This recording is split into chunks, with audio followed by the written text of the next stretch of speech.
പ്രിയരെ, മലയാള സാഹിത്യത്തിനെന്ന പോലെ സിനിമയ്ക്കും സ്വന്തമെന്ന് അവകാശപ്പെടാവുന്ന മഹാപ്രതിഭയായിരുന്നു ടി വാസുദേവൻ നായർ. നിരന്തരം എഴുതിക്കൊണ്ടിരിക്കുന്നതിനിടയിൽ അദ്ദേഹത്തിൻ്റെ കഥകളും നോവലുകളും മലയാളി രണ്ടു കൈയും നീട്ടി സ്വീകരിക്കുന്നതിനിടയിൽ തന്നെയാണ് അദ്ദേഹം തൻ്റെ എഴുത്തിന് ദൃശ്യഭാഷ നൽകുന്നതിന് വേണ്ടി പരിശ്രമിച്ചത്. 31-ാം വയസ്സിൽ മുറപ്പെണ്ണ് എന്ന തിരക്കഥയിലൂടെ സിനിമയിലേക്ക് കാലെടുത്ത് വെച്ച അദ്ദേഹം അടുത്ത 3.5 പതിറ്റാണ്ടോളം നിരന്തരം തിരക്കഥകൾ രചിച്ചുകൊണ്ടിരുന്നു. അങ്ങനെ 50-ലധികം തിരക്കഥകൾ. 40-ാം വയസ്സിൽ തൻ്റെ ആദ്യ സിനിമയായ നിർമാല്യം സംവിധാനം ചെയ്തുകൊണ്ട് ഒരു സംവിധായകൻ്റെ മേലങ്കിയും അദ്ദേഹം അണിഞ്ഞിരുന്നു. നിർമാല്യത്തിന് അന്ന് ദേശീയ അവാർഡ്, ഏറ്റവും മികച്ച ചിത്രത്തിനുള്ള ദേശീയ അവാർഡ് കിട്ടി. നിർമാല്യത്തിൽ അഭിനയിച്ച PJ ആൻ്റണിക്ക് ഏറ്റവും മികച്ച നടനുള്ള അവാർഡും കിട്ടി. മാത്രമല്ല തിരക്കഥാ രചനയിൽ 4 ദേശീയ അവാർഡുകൾ നേടിയ ഒരേയൊരു എഴുത്തുകാരൻ അത് ടി ആണ്. ടിയുടെ കഥകൾക്കും നോവലുകൾക്കും ദൃശ്യഭാഷ ചമയ്ക്കുന്നതിന് വേണ്ടി അദ്ദേഹം തന്നെ തിരഞ്ഞെടുത്ത 4 പേർ നമുക്കൊപ്പമുണ്ട്. 3 സംവിധായകർ, ഒരു നടൻ.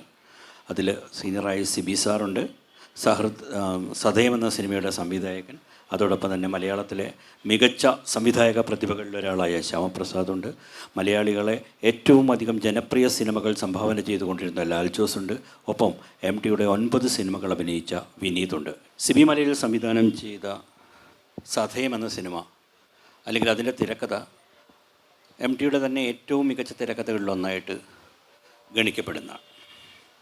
ഇപ്പോൾ ആ ഘട്ടത്തിൽ ആ സിനിമയെക്കുറിച്ച് സംസാരിക്കുമ്പോൾ അദ്ദേഹത്തിൻ്റെ അഭാവത്തിൽ ഈ സിനിമയെക്കുറിച്ച് ചിന്തിക്കുമ്പോൾ എന്താണ് സാറിന് പറയണം? എൻ്റെ സിനിമ ജീവിതത്തിൽ ലഭിച്ച ഏറ്റവും വലിയ അനുഗ്രഹമാണ്, ഏറ്റവും വലിയ ഭാഗ്യമാണ് സദയം എന്ന ടി സാറിൻ്റെ തിരക്കഥയിൽ ഞാൻ ചെയ്ത സിനിമ. മലയാളത്തിലെ ഏതൊരു സംവിധായകൻ്റെയും ഏറ്റവും വലിയ ആഗ്രഹവും സ്വപ്നവുമാണ് ടിയുടെ തിരക്കഥയിലൊരു സിനിമ സംവിധാനം ചെയ്യുക എന്നുള്ളത്. എനിക്കും ആ ആഗ്രഹമുണ്ടായിരുന്നു. കാരണം നമ്മൾ സിനിമയിലെത്തുന്നതിന് മുൻപേ തന്നെ നമ്മളുടെ ഒരു ഒരു ഒരു കൗമാരകാലത്ത് തൊട്ട് വളരെ ഗൗരവതരമായൊരു വായനയിലേക്ക് നമ്മളെ കൊണ്ടുപോയത് ടിയുടെ പുസ്തകങ്ങൾ തന്നെയാണ്. ഞാൻ ഹൈസ്കൂളിൽ പഠിക്കുമ്പോഴാണ് കാലവും മസരബിത്തും നാലുകെട്ടുമൊക്കെ വായിച്ചു തുടങ്ങിയത്. അന്ന് തൊട്ട് ടിയെ നമ്മളെ സംബന്ധിച്ചോളം നമ്മുടെ ഒരിക്കലും നമുക്ക് നേരിട്ട് കാണാനോ കയ്യെത്തിയിൽ അടുത്തെത്താൻ പറ്റുന്ന ഒരാളാണ് എന്ന് ചിന്തിക്കാനും കഴിയുമായിരുന്നില്ല. സിനിമ അദ്ദേഹം തിരക്കഥ എഴുതി തുടങ്ങിയ സമയത്ത് തൊട്ടുള്ള സിനിമകളാണ് എന്നിൽ ഒരു സിനിമയോടുള്ള ഇഷ്ടത്തെ, താല്പര്യത്തെയൊക്കെ ഉണർത്തിയത്. സിനിമയിൽ എത്തിക്കഴിഞ്ഞപ്പോഴും അദ്ദേഹം എനിക്ക് എത്താവുന്ന ഇതിലും വളരെ ഉയരത്തിലും ദൂരെയുമായി തന്നെയാണ് ഉണ്ടായിരുന്നത്. ഈ ആഗ്രഹം മനസ്സിലുണ്ടായിരുന്നെങ്കിലും അങ്ങനെ ഒരു അവസരം ചോദിക്കാനുള്ള ധൈര്യം എനിക്കുണ്ടായിരുന്നില്ല. അതിനുള്ള യോഗ്യത എനിക്കുണ്ടോ എന്നുള്ള ഒരു ബോധ്യവും എനിക്കുണ്ടായിരുന്നില്ല.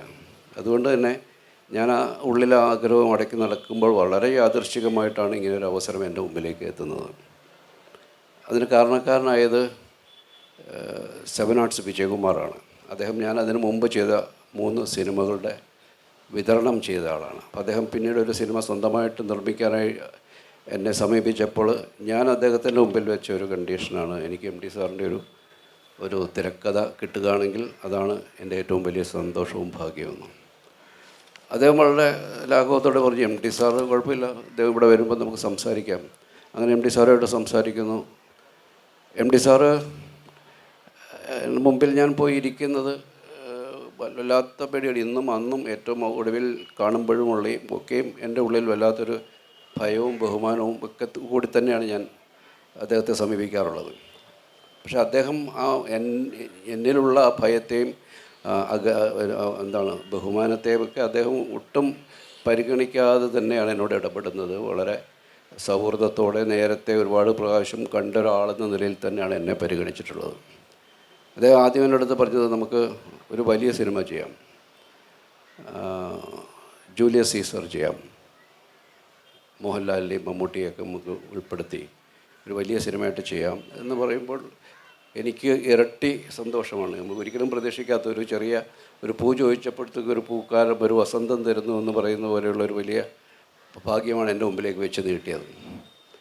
അപ്പോൾ അതിൻ്റെ ആലോചനകളുമായിട്ടൊക്കെ പറഞ്ഞു. അദ്ദേഹം പറഞ്ഞത് നമുക്ക് എഴുതുന്നതിന് മുമ്പ് നമുക്കൊരു യാത്ര പോകാം, നമുക്ക് ഇതിനെ പറ്റിയ സ്ഥലങ്ങളൊക്കെ ഒന്ന് ആദ്യം കാണാം, ഇതിന് പറ്റുന്ന ലൊക്കേഷൻസൊക്കെ നമുക്ക് കിട്ടുമോ എന്നറിയണം.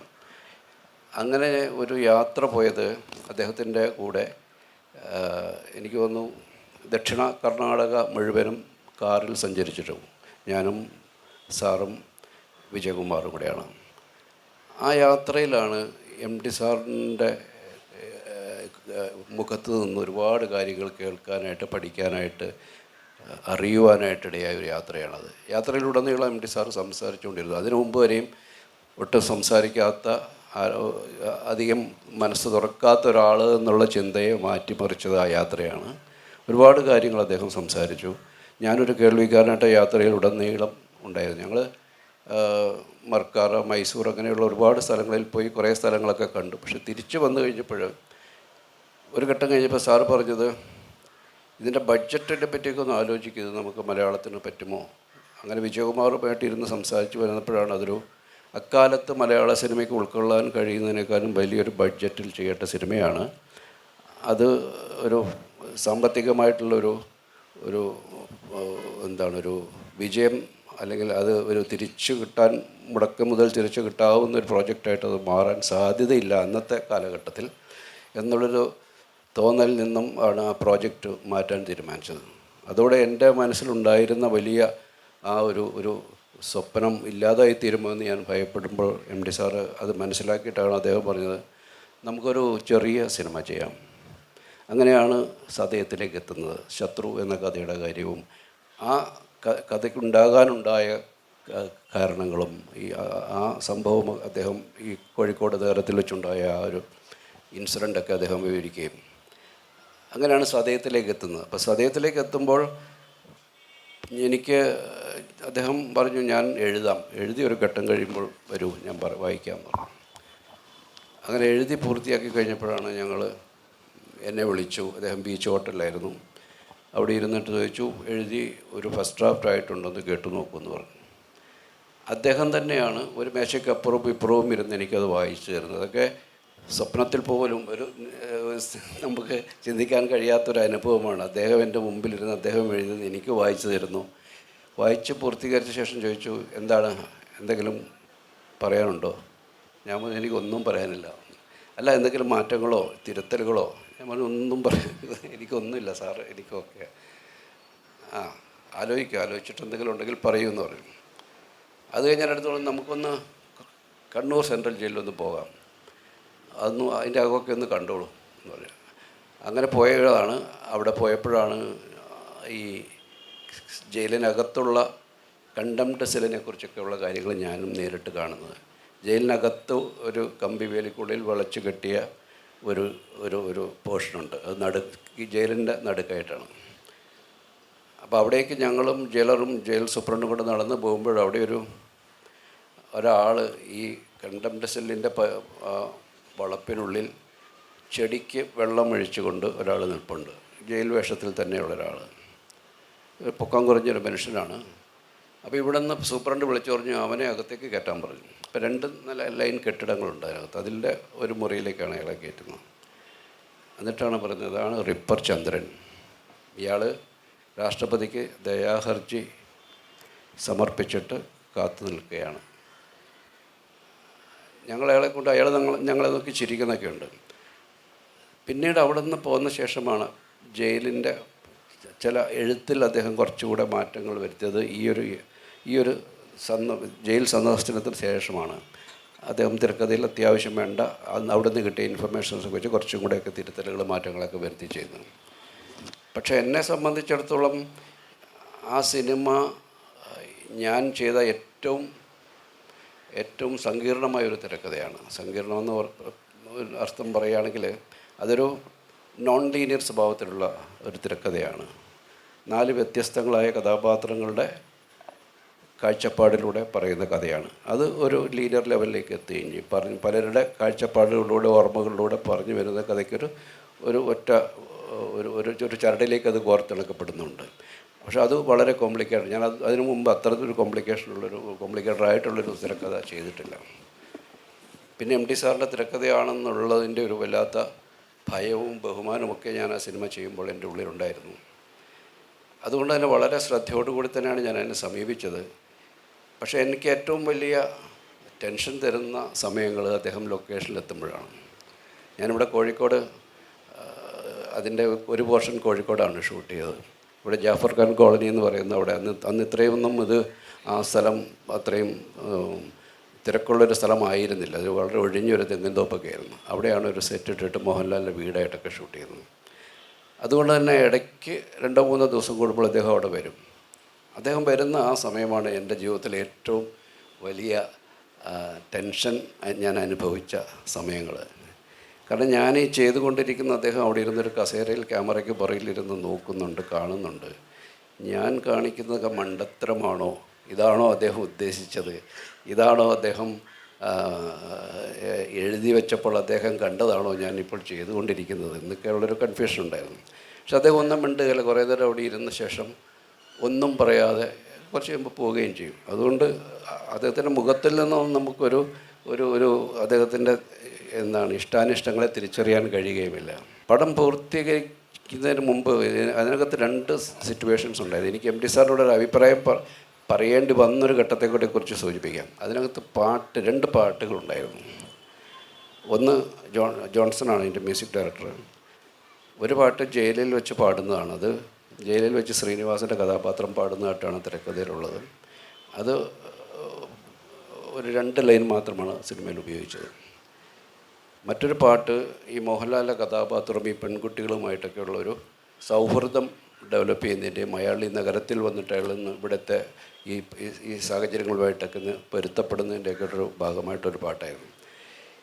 ഞാൻ ആ പാട്ട് ഷൂട്ട് ചെയ്യുന്ന ആലോചനകൾ വരുമ്പോഴൊക്കെ എനിക്കതിനുള്ളൊരു അത് ചെയ്യാനുള്ളൊരു ഒരു എന്തോ ഒരു തടസ്സമുണ്ട്. എനിക്കത് ചെയ്യാൻ പറ്റുന്നില്ല. അത് ഈ സിനിമയ്ക്ക് ആ പാട്ട് ആവശ്യമുണ്ടോ എന്നുള്ളത്. കാരണം ആ സിനിമയുടെ മൊത്തമായിട്ടുള്ള ഒരു അതിൻ്റെ ഒരു മുറുക്കത്തെ അത് ചിലപ്പോൾ വല്ലാതെ ലൂസാക്കി കളയുന്നൊരു പേടിയുണ്ട്. അപ്പോൾ ഇത് ഷൂട്ട് ചെയ്യാനുള്ള ആലോചനകളൊക്കെ നടക്കുമ്പോൾ എനിക്കതിന് കൃത്യമായിട്ടുള്ള ഒരു വിഷ്വൽസ് കിട്ടുന്നില്ല. അത് അനാവശ്യമായിട്ടുള്ളൊരു കാര്യമാണ് ഈ സിനിമയ്ക്ക് എന്നുള്ളത് എൻ്റെ ഉള്ളിൽ ഇങ്ങനെ തോന്നാൻ തുടങ്ങി. ഇതെങ്ങനെ അദ്ദേഹത്തിനടുത്ത് പറയുന്നുള്ളൂ. ഒരു ദിവസം ഞാൻ ധൈര്യമായിട്ട് അദ്ദേഹം വന്നപോലെ, സാർ ആ പാട്ട് നമുക്ക് പൂർണ്ണമായിട്ടും ആ പാട്ട് ഉപയോഗിക്കണോ എന്ന് ചോദിച്ചു. എന്താ ഞാൻ അല്ലാതെ ഈ ഒരു സ്റ്റോറിയുടെ കഥയുടെ ഒരു ഒഴുക്കിനെ അത് ചിലപ്പോൾ ബ്രേക്ക് ചെയ്യും. അല്ല പിന്നെ എന്താ ചെയ്യാൻ ഉദ്ദേശിക്കുന്നത്? ഞാനൊരു മൊണ്ടാഷ് വിഷ്വൽസൊക്കെ ചെയ്ത് ഞാൻ അങ്ങനെ പോകാം. പാട്ടെന്ന് പറയുമ്പോൾ പെട്ടെന്ന് ആൾക്കാരൊന്ന് റിലാക്സ്ഡ് ആയിട്ട് കണ്ടുകൊണ്ടിരിക്കുന്ന അതിൻ്റെ ഒരു മൊമെൻ്റത്തെ ചിലപ്പോൾ ബ്രേക്ക് ചെയ്യും. അത് കുഴപ്പമില്ല, അത് സ്ഥിതിക്ക് ഇഷ്ടമുള്ളതുപോലെ ചെയ്യുമെന്ന് പറയും. അങ്ങനെയാണ് ഞാൻ ആ പാട്ട് ചിത്രീകരിക്കുന്നൊരു. അപ്പം അത് ചോദിക്കുമ്പോൾ എൻ്റെ അഭിപ്രായത്തിനെ പൂർണ്ണമായിട്ടും ഉൾക്കൊണ്ടുകൊണ്ട് എൻ്റെ ഒരു സംവിധായകൻ എന്നുള്ള എൻ്റെ സ്വാതന്ത്ര്യത്തെ പൂർണ്ണമായിട്ടും അംഗീകരിച്ചുകൊണ്ട് അദ്ദേഹം അതിന് ഒരു ഒറ്റ വാക്കിൽ ഉത്തരം പറയുമായിരുന്നു. പിന്നീട് സിനിമ പൂർത്തീകരിച്ച ശേഷവും അദ്ദേഹം അതിൻ്റെ ഡബിൾ പോസിറ്റീവ് എന്ന് പറയും, നമ്മൾ ഫൈനൽ കട്ട് മ്യൂസിക് ചെയ്ത് നമ്മൾ ഫൈനൽ കട്ട് കാണാൻ വരുമ്പോഴും എന്നെ സംബന്ധിച്ചുള്ള വലിയൊരു ടെൻഷൻ ഉണ്ടായത് അദ്ദേഹം ഇത് കണ്ടു കഴിഞ്ഞ് പറയാൻ പോകുന്ന അഭിപ്രായത്തെക്കുറിച്ച് ഓർത്താണ്. അതിനൊരു കാരണമെന്ന് പറയുന്നത് ആ കുട്ടികളെ കൊല്ലുന്ന രംഗത്തിൽ അദ്ദേഹം എഴുതി വെച്ചതിനും അപ്പുറത്തേക്ക് ചില കടുംകൈകൾ ഞാൻ ചെയ്ത് വെച്ചിരുന്നു. നമ്മൾ സംവിധായകൻ്റെ സ്വാതന്ത്ര്യം, സംവിധായകൻ്റെ വ്യാഖ്യാനം എന്നൊക്കെ പറയാമെങ്കിൽ പോലും ആരുടെ തിരക്കഥയിൽ കിടന്നാണ് ഞാൻ ഈ വ്യാഖ്യാനങ്ങൾ നടത്തുന്നത് എന്നുള്ളൊരു അധിക പ്രസംഗമായി ചെയ്ത കാര്യങ്ങളാണത്. ഈ സ്ത്രീകളുടെ മുഖത്ത് പാലറ്റ് കൊണ്ട് ബ്ലഡ് ചെയ്യുന്നതൊന്നും സ്ക്രിപ്റ്റിലുണ്ടായിരുന്നതല്ല. ആ കില്ലിങ് സീനിലെ പല എലമെൻസും സ്ക്രിപ്റ്റിലുണ്ടായിരുന്നില്ല. അത് ചെയ്തു വന്നപ്പോൾ ഇംപ്രവൈസ്ഡായി വന്നതാണ്. ഞാൻ പോലും അറിയാതെ അങ്ങ് ചെയ്ത് പോയതാണ്. പക്ഷെ എല്ലാം കഴിഞ്ഞപ്പോഴേക്ക് തോന്നി ഇതൊരു കടന്ന കൈയായി പോയോ, അദ്ദേഹം എന്താണ് അത് പറയാൻ പോകുന്നുള്ളൊരു വല്ലാത്ത ഭയം ഉണ്ടായിരുന്നു. പക്ഷെ പടം അതിൻ്റെ കോപ്പി കണ്ടിട്ട് പുറത്തേക്ക് വന്നപ്പോൾ അദ്ദേഹം, ഞാൻ വല്ലാത്ത പരീക്ഷ എഴുതിയിട്ട് പുറത്ത് വയ്ക്കുന്ന കുട്ടിയുടെ അവസ്ഥയിലാണ്, എൻ്റെ അടുത്തേക്ക് വന്ന് നിന്നിട്ട് ഒരു ബീഡി കത്തിച്ചു. എന്നിട്ട് എൻ്റെ തോളിൽ കൈവച്ചു. അദ്ദേഹത്തിൻ്റെ ചുണ്ടിൻ്റെ കോണിൽ ഒരു ചെറിയ ചിരി വന്നു. അവിടെയാണ് ഞാൻ ആ ടെൻഷനിൽ നിന്ന് റിലാക്സ്. അപ്പോഴെനിക്ക് മനസ്സിലായി അദ്ദേഹം എന്തായാലും ഇതിന് മോശമായിട്ടൊന്നും പറയാൻ സാധ്യതയില്ല, അല്ലെങ്കിൽ അദ്ദേഹം അത് അംഗീകരിച്ചിരിക്കുന്നു എന്നുള്ളൊരു ഉറപ്പുണ്ടായത്.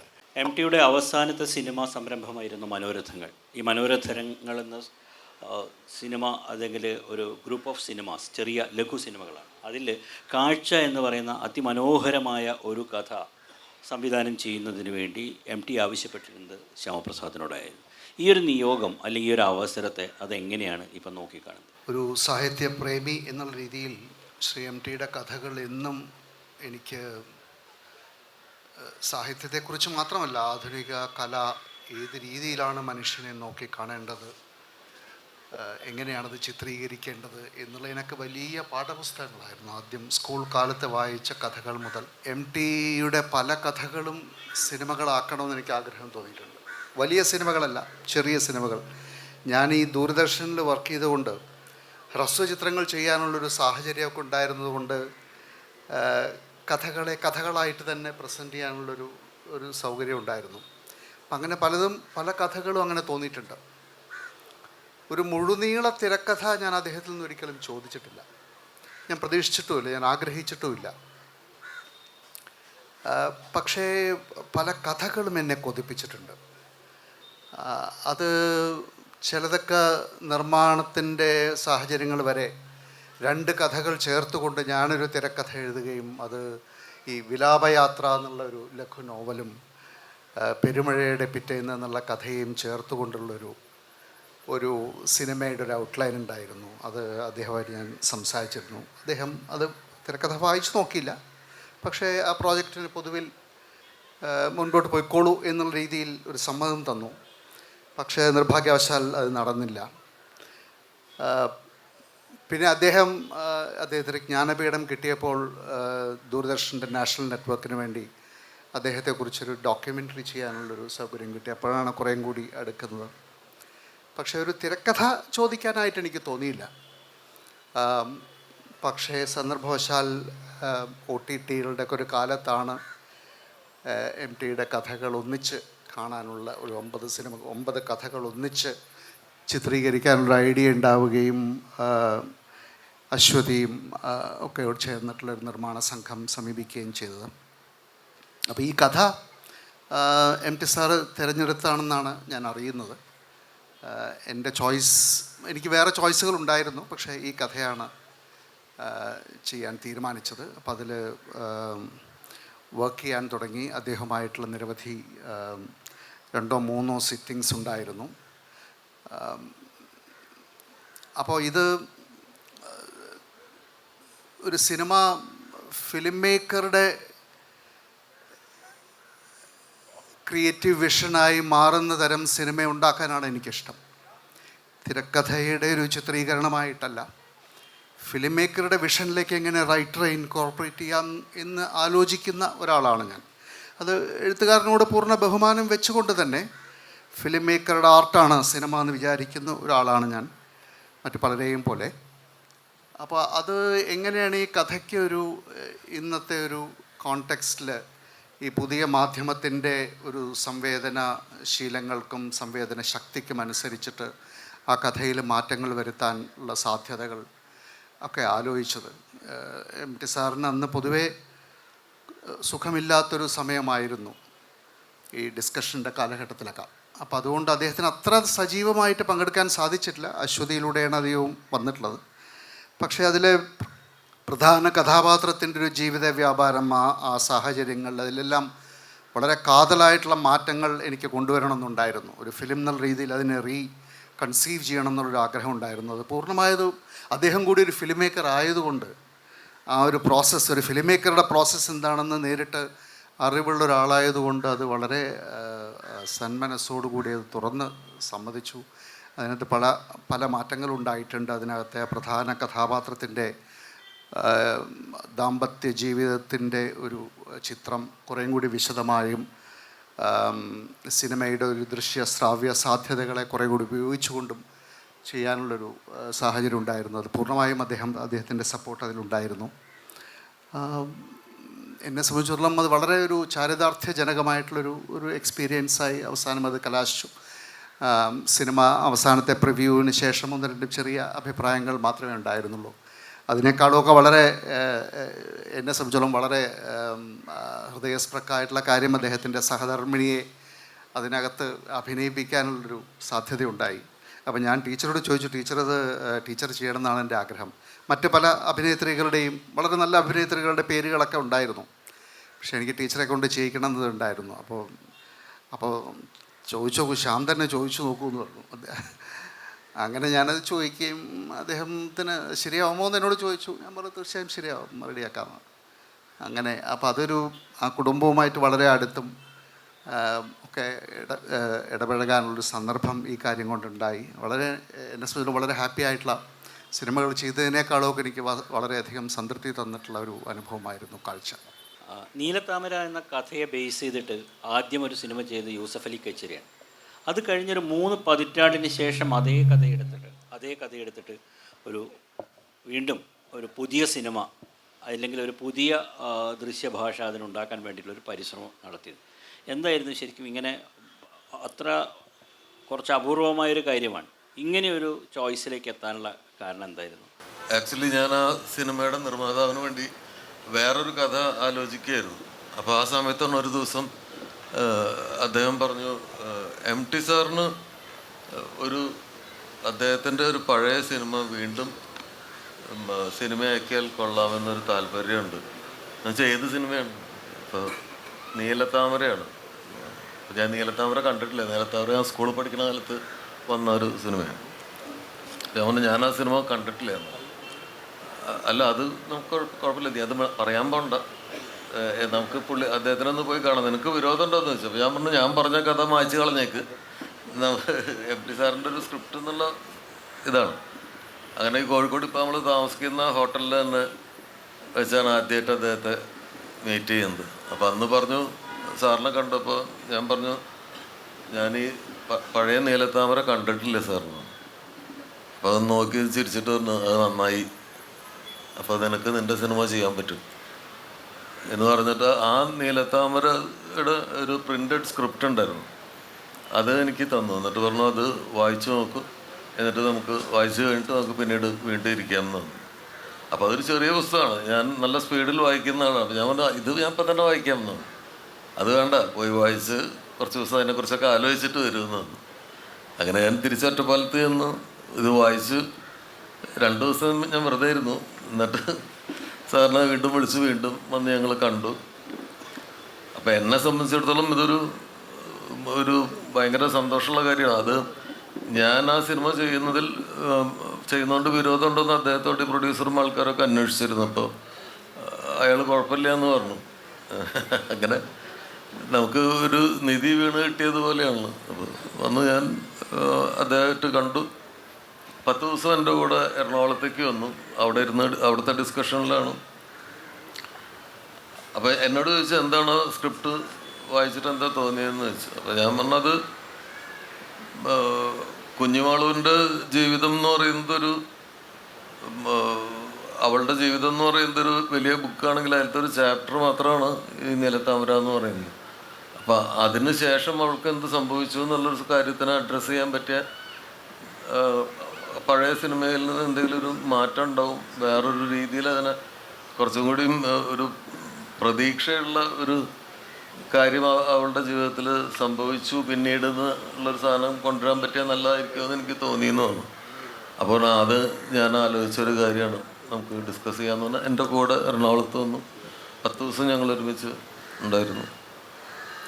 ആ സിനിമ ഷൂട്ട് ചെയ്യുന്ന സമയത്ത് ആദ്യത്തെ ഒരു 10 ദിവസം സാറുണ്ടായിരുന്നു നമ്മുടെ കൂടെ. അവിടെ ലൊക്കേഷനിൽ 10-15 ദിവസം ഉണ്ടായിരുന്നു. അപ്പോൾ രാവിലെ ലൊക്കേഷനിൽ വരും, ഞാനപ്പുറത്ത് ഷൂട്ട് ചെയ്യേണ്ട അവിടെ സാറ് ഇരിക്കുന്നുണ്ട്. അപ്പോൾ ആദ്യത്തെ ദിവസം എനിക്ക് ഭയങ്കര കൺഫ്യൂഷനാണ്. ഞാൻ ഓരോ നിർദ്ദേശവും കൊടുത്തു കഴിഞ്ഞിട്ട് ഇങ്ങനെ ഓട്ടക്കണ്ണിട്ട് നോക്കും എന്താണ് എക്സ്പ്രഷൻ. പിന്നെ പ്രത്യേകിച്ച് എക്സ്പ്രഷനൊന്നും ഇല്ലാത്തതുകൊണ്ട് നമുക്ക് എന്താണ് ചിന്തിക്കണമെന്ന് മനസ്സിലാവില്ല. പക്ഷേ ഞാൻ അതിന് മറികടന്ന് എങ്ങനെയാണെന്ന് വെച്ചാൽ എൻ്റെ കുട്ടികളെല്ലാവരും പുതിയ നടന്മാരായിരുന്നു. അപ്പോൾ ഞാൻ അവരോട് വെറുതെ ഇരിക്കുമ്പോഴൊക്കെ നിങ്ങൾ പോയിട്ട് എന്തെങ്കിലുമൊക്കെ ചോദിക്കും, നിങ്ങളായതുകൊണ്ട് എന്ത് മണ്ടത്തരായാലും പുള്ളി ക്ഷമിക്കും. പോയി സംസാരിക്കാൻ പറയും. അങ്ങനെ ഇവർ ചെന്ന് സംസാരിക്കും. കൈലാഷും മറ്റേ കുട്ടിയും ചെന്ന്, അർച്ചന കവി ചെന്നിട്ട് സംസാരിക്കും. ലോക മണ്ടത്തരങ്ങളൊക്കെയാണ് ഇവർ പറയണത്. പക്ഷെ ഭയങ്കര ചിരിയാണ്. എനിക്ക് ദൂരെ നിന്ന് പുള്ളി പൊട്ടിച്ചിരിക്കുന്നതാണ്. അപ്പോൾ ഡൽഹിയിലൊക്കെ ജീവിച്ച കുട്ടിയാണ് അതിലത്തെ നായിക അർച്ചന. അപ്പോൾ അർച്ചനയൊക്കെ ചെന്നിട്ട് എന്തൊക്കെയോ മണ്ടത്തരങ്ങൾ ചോദിക്കുന്നുണ്ട്. അതൊക്കെ കേട്ട് ഭയങ്കര ചിരിയാണ്. അങ്ങനെ ലൊക്കേഷനിൽ വരാൻ തന്നെ പുള്ളിക്കൊരു താല്പര്യമായി തുടങ്ങി. കാരണം ഈ തമാശകൾ ഉണ്ടല്ലോ. അപ്പോൾ പെട്ടെന്ന് ഷൂട്ടിംഗ് സ്റ്റാർട്ട് ചെയ്തപ്പോൾ അതിലൊരു പോർഷനിൽ നമുക്കൊന്ന് ഡിസ്കസ് ചെയ്തിട്ട് ഒരു ഏരിയ എഴുതാനുണ്ട് എന്ന് പറഞ്ഞിരുന്നു. പക്ഷെ ഒരു 15 ദിവസം കഴിഞ്ഞപ്പോൾ പുള്ളിയുടെ ബർത്ത്ഡേ വന്നിട്ട് അത് വീട്ടിൽ പോയിട്ട് വരാമെന്ന് പറഞ്ഞ് പോയിട്ട് പിന്നെ തിരിച്ചു വരാൻ പറ്റില്ല. എന്തോ വേറെ തിരക്കുകളിൽ വിട്ടു. അപ്പോൾ ഡിസ്കസ് ചെയ്യാം എന്ന് അദ്ദേഹം എവിടെയാണ് ഡിസ്കസ് ചെയ്യേണ്ടതെന്ന് ചെയ്യണമെന്ന് വിചാരിച്ചിരുന്നതെന്നുള്ളത് എനിക്ക് അറിയില്ലായിരുന്നു. പക്ഷേ ഷൂട്ട് ചെയ്ത് ആ സ്ഥലത്തെത്തിയപ്പോൾ എനിക്ക് മനസ്സിലായി ഈ സ്ഥലമാണ് ഡിസ്കസ് ചെയ്യണമെന്ന് വിചാരിച്ചതെന്ന്. അവിടെ ഒരു വാക്വം ഉണ്ടായിരുന്നു. അടുത്ത സീക്വൻസിലേക്ക് കയറുന്നതിനിടയിൽ ഒരു വാക്വം ഉണ്ടായിരുന്നു. അവിടെ ശരിക്കും ഒരു 2-3 സീനുകൾ വേണം ശരിക്കും. ആ സീനുകൾ ആബ്സെൻ്റാണ്. അപ്പം ഞാൻ വിറച്ചുപോയി. കാരണം അതിലേക്ക് അദ്ദേഹം ഇല്ലാതെ, സ്ഥലത്തില്ലാതെ, ഇത് പ്രൊഡ്യൂസറോടൊന്നും പറയാം, നേരത്തെ നീ എന്താ ചോദിക്കായിരുന്നു, 15 ദിവസം കൂടെ ഉണ്ടായപ്പോൾ നീ എന്താ ചോദിക്കായിരുന്നു എന്നൊക്കെ ചോദിക്കല്ലോ. അങ്ങനെ അതിനെ മറികടക്കാൻ ഞാൻ കണ്ടൊരു സൂത്രം എന്ന് വെച്ചാൽ ഡയലോഗുമ്മ തൊട്ടാൽ ആൾക്കാർ അപ്പം പിടിക്കും. അദ്ദേഹം എഴുതുന്ന ഡയലോഗിൽ തൊടാൻ പറ്റില്ല. അപ്പോൾ ഞാൻ ആ സീക്വൻസ് ഡയലോഗില്ലാതെ അതിനെ കറക്റ്റായിട്ട് ലിങ്ക് ചെയ്യുന്ന ഒരു 2-3 സീനുകൾ ഞാൻ ചെയ്ത് അത് ലിങ്ക് ചെയ്തു.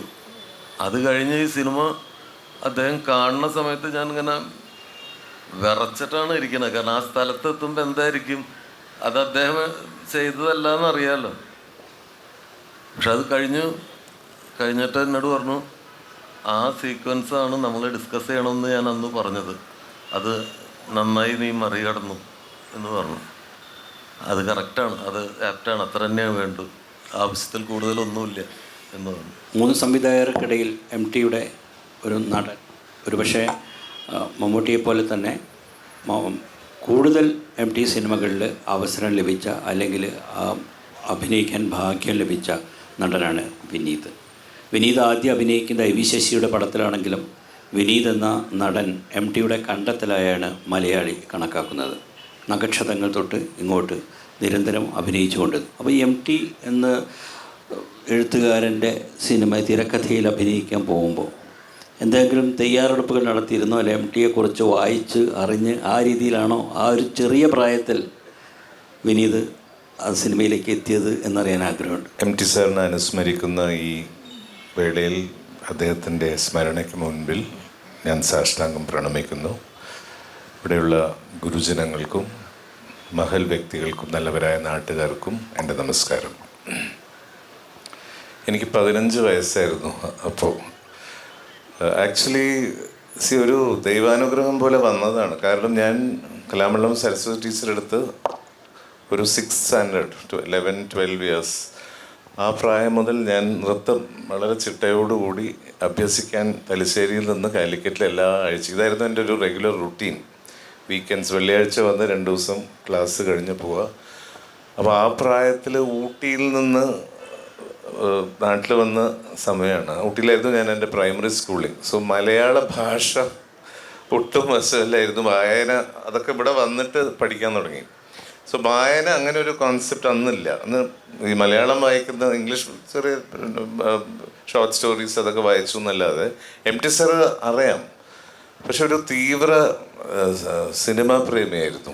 ആ ചെറിയ പ്രായത്തിൽ തന്നെ MT സാറിൻ്റെയും ഹരിഹരൻ സാറിൻ്റെയും ഭരതേട്ടൻ്റെ ഒക്കെ പല പടങ്ങൾ അന്ന് കണ്ട് അത്ഭുതത്തോടെ, ആ പ്രായത്തിൽ ഇത്രയും ഇൻറ്റൻസായ, ചിലതൊക്കെ അഡൽട്ട് കണ്ടൻറ്റാണ് തീം, പക്ഷെ എങ്കിലും അന്നും അത് വളരെ ആസ്വദിച്ച് കണ്ടത് എനിക്ക് നല്ല ഓർമ്മയുണ്ട്. അപ്പം ഈ സിനിമയോടൊരു തീവ്രമായ സ്നേഹമുണ്ടായിരുന്നു ഉള്ളിൻ്റെ ഉള്ളിൽ. ആ പ്രായത്തിലുള്ള ഏത് കുട്ടിയും പോലെ, ബിക്കോസ് ഒരു മാസ്മരിക ലോകം, പാട്ടുകൾ, നൃത്തം, നല്ല നല്ല വേഷവിധാനങ്ങൾ, പക്ഷെ ഞാൻ ഒരിക്കലും ഈ നൃത്ത അഭ്യാസം വളരെ ചിട്ടയോടും സീരിയസ് ആയിട്ടുള്ള ട്രെയിനിങ് ആയിരുന്നു. അപ്പം എം ടി സാറിൻ്റെ വീട്ടിലാണ് പോകുന്നതെന്ന് അറിയാം.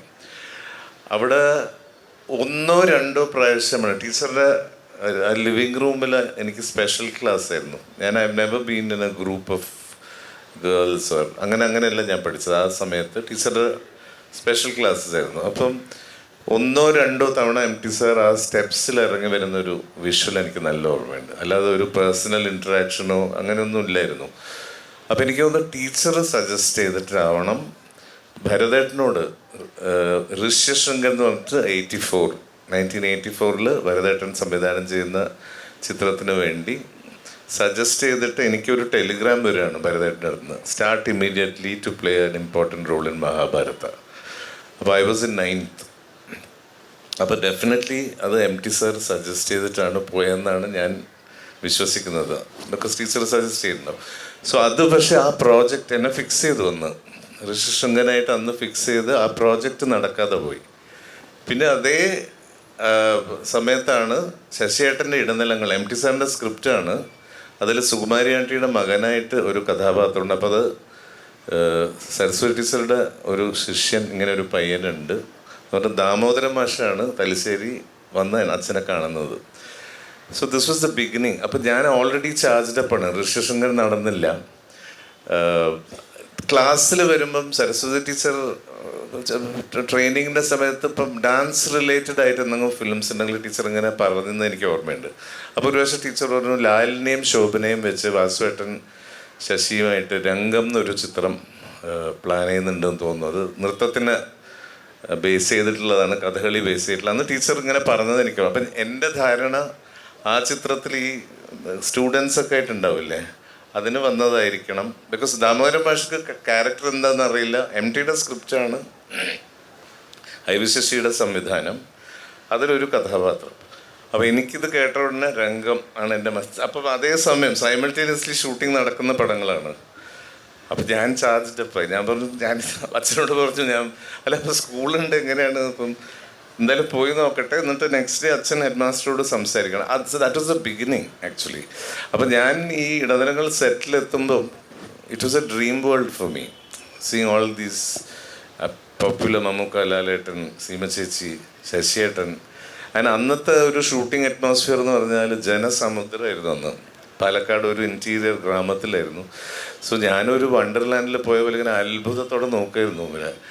അപ്പോൾ എനിക്ക് I wanted to experience that. പക്ഷേ ലക്കിലി ഹെഡ് മാസ്റ്റർ പെർമിഷൻ തന്നു ഒരു 10 ദിവസം. So that was the beginning.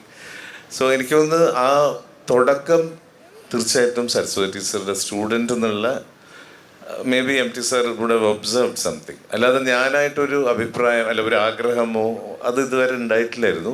പക്ഷെ ഞാൻ പറഞ്ഞില്ല, ഇതൊക്കെ ഇറ്റ്സ് ഡെസ്റ്റിൻഡ്. അതിൻ്റെ ഒരു ബ്ലെസ്സിങ് പോലെ എനിക്ക് അന്ന് വന്നു. അത് തന്നെയാണ് നഗക്ഷതങ്ങളും. അത് കഴിഞ്ഞ ഉടനെയാണ് അരുൺ സാറിൻ്റെ നഗക്ഷതങ്ങൾ. അത് ടീച്ചർ അമ്മേനെ വിളിച്ച് പറഞ്ഞു, ഇങ്ങനെ വിനീതൻ എന്നാണ് എന്നെ വിളിക്കുക. ക്ലാസ് കഴിഞ്ഞാൽ ഞാൻ വിനീതനെ ഒന്ന് വാസുവേട്ടൻ്റെ കൂടെ അയക്കും, ഹരന് ഒന്ന് കാണണം എന്ന് പറഞ്ഞു ഒന്ന്. അപ്പോൾ ഇതിന് മുമ്പേ ടീച്ചർ അമ്മയോട് കുറച്ച് പിക്ചേഴ്സൊക്കെ ചോദിച്ചു. ഇതൊന്നും ഞാൻ അറിയുന്നില്ല.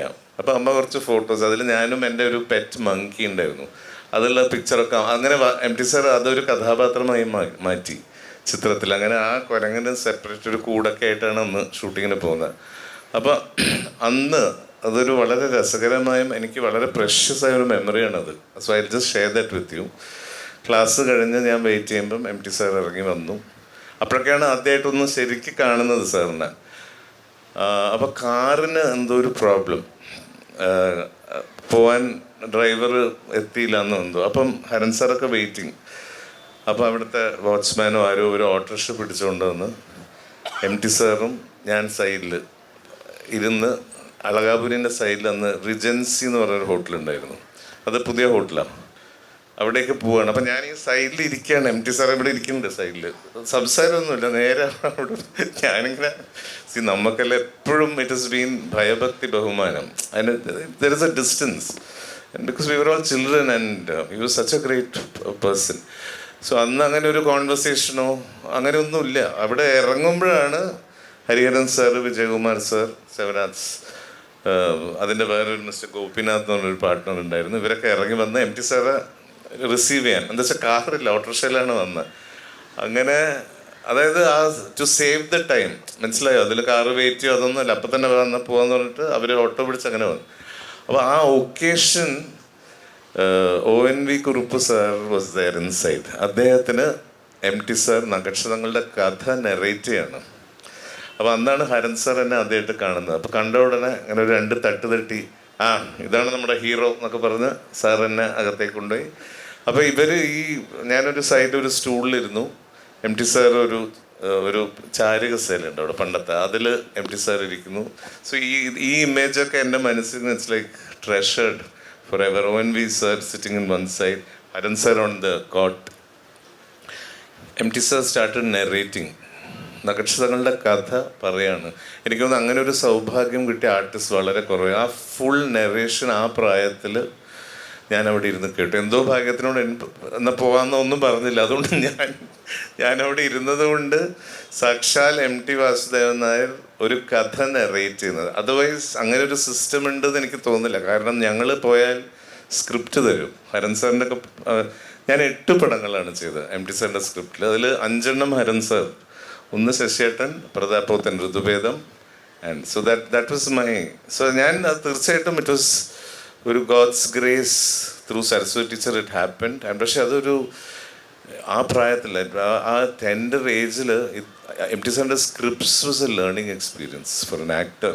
അത് മോഡുലേഷൻ ആയാലും ടൈമിംഗ് ആയാലും and how directors, great masters like Hariharan sir moulded us. മലയാളത്തിലെ മുതിർന്ന സംവിധായകനാണ് സിബി മലയിൽ.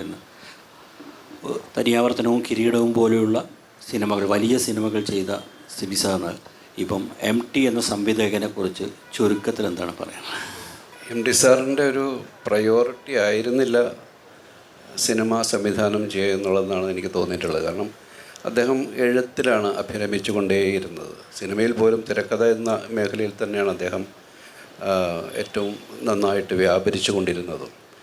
പക്ഷേ അദ്ദേഹം ചെയ്ത സിനിമകൾ ഓരോന്നും അദ്ദേഹം തന്നെയാണ് ചെയ്യേണ്ടിയിരുന്നതെന്ന് നമ്മെ തോന്നിപ്പിക്കുന്ന രീതിയിൽ അത്രമാത്രം കൃത്യതയോടുകൂടി ആ കഥയെ, അദ്ദേഹം എഴുതിയ തിരക്കഥയെ സമീപിച്ച സംവിധാനം കൂടിയാണ്. അത് നിർമ്മാല്യമാണ് എൻ്റെ ഫേവറേറ്റ് എന്ന് പറയും. MT സാറ് 6ഓളം സിനിമകളാണ്, അദ്ദേഹം 60ഓളം തിരക്കഥകൾ എഴുതിയെങ്കിലും അതിൽ 10-1 സിനിമകൾ മാത്രമേ അദ്ദേഹം സംവിധാനം ചെയ്തുള്ളൂ. അതുതന്നെ അദ്ദേഹം തീരുമാനിച്ച് സെലക്ട് ചെയ്ത സിനിമകളായിരിക്കാം. ഒരുപക്ഷെ ബാഹ്യമായ ചില പ്രേരണകൾ കൊണ്ട് ചെയ്യേണ്ടി വന്നതായിരിക്കാം. നിർമ്മാല്യം തിയേറ്ററുകൾ കാണുന്ന സമയത്ത്, തിയേറ്ററിൽ റിലീസ് ചെയ്ത് 1973 ഞാനന്ന് പ്രീ ഡിഗ്രിക്ക് പഠിക്കുകയാണ്. ഞാൻ സാധാരണ അന്നത്തെ കാലങ്ങളിലൊക്കെ അത്ര ഒരു കൊമേഴ്ഷ്യൽ എലമെൻറ്റുകളില്ലാത്തൊരു സിനിമയെ ഉച്ചപ്പടങ്ങൾ എന്നൊക്കെയാണ് വിളിക്കുന്നത്. സാധാരണ നൂൺ ഷോകൾ മാത്രമാണ് അന്നൊക്കെ കളിക്കാറുള്ളത്. പക്ഷേ ഈ സിനിമ ഞാൻ കാണുന്നത് റെഗുലർ ഷോയാണ്. ആലപ്പുഴയിലൊരു തിയേറ്ററിലാണ്. അന്ന് തിയേറ്ററുകൾ നിറഞ്ഞ്, തിയേറ്റർ ഫുള്ളായി കഴിഞ്ഞിട്ട് തിയേറ്ററിൻ്റെ പുറകിലുള്ള വാതിലുകൾ തുറന്നിട്ട് അവിടെയും വരാന്തയിൽ ഇരുന്ന് തിങ്ങി നിറഞ്ഞ ആളുകൾ കാണുകയാണ്. കാരണം അതിനകത്ത് മറ്റു കൊമേഴ്ഷ്യൽ എലമെൻറ്റ്സും പാട്ടും അടിപിടിയൊന്നുമില്ല. വളരെ സീരിയസ് ആയിട്ടുള്ളൊരു ഒരു കഥയാണ്, വളരെ സീരിയസ് ആയിട്ടുള്ളൊരു നറേഷനാണ്.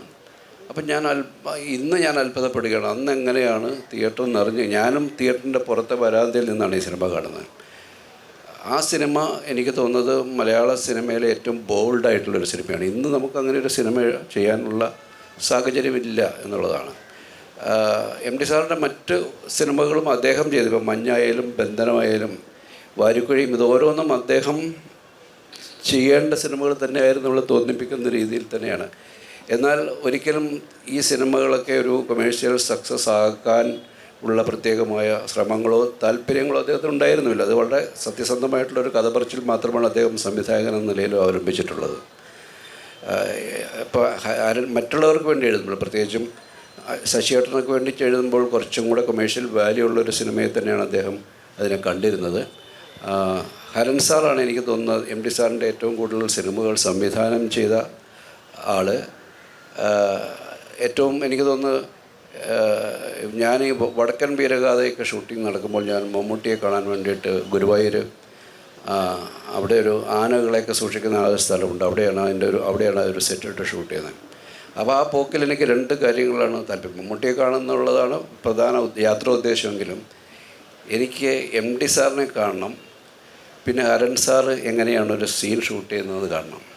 ഞാനപ്പോൾ സിനിമയിൽ വന്ന് 4-5 സിനിമ, എനിക്കത് മുദ്ര എന്ന് പറയുന്ന സിനിമയുടെ കാസ്റ്റിങ്ങിന് വേണ്ടിയിട്ടാണ് മമ്മൂട്ടിയെ കാണാൻ പോകുന്നത്.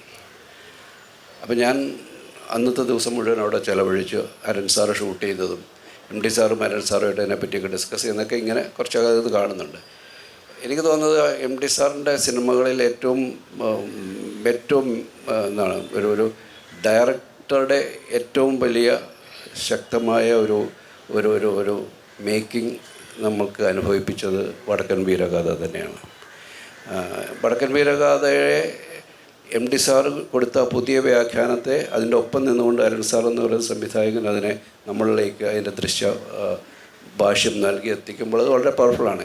അപ്പോൾ MD സാറ് ഈ സംവിധായകൻ എന്നതിൽ MD സാറിനെ സംബന്ധിച്ചിടത്തോളം അത് അദ്ദേഹത്തിൻ്റെ പ്രഥമ പരിഗണനയിലുള്ള വിഷയമല്ലാത്തത് കൊണ്ട് തന്നെ മറ്റുള്ള ആൾക്കാരിലേക്ക് അത് മറ്റുള്ളവർക്ക് ചെയ്യാൻ പറ്റുന്ന സിനിമകൾ അദ്ദേഹം അങ്ങനെ തന്നെ വിട്ടുകൊടുക്കാൻ തയ്യാറായിരുന്ന ഒരാളാണ്.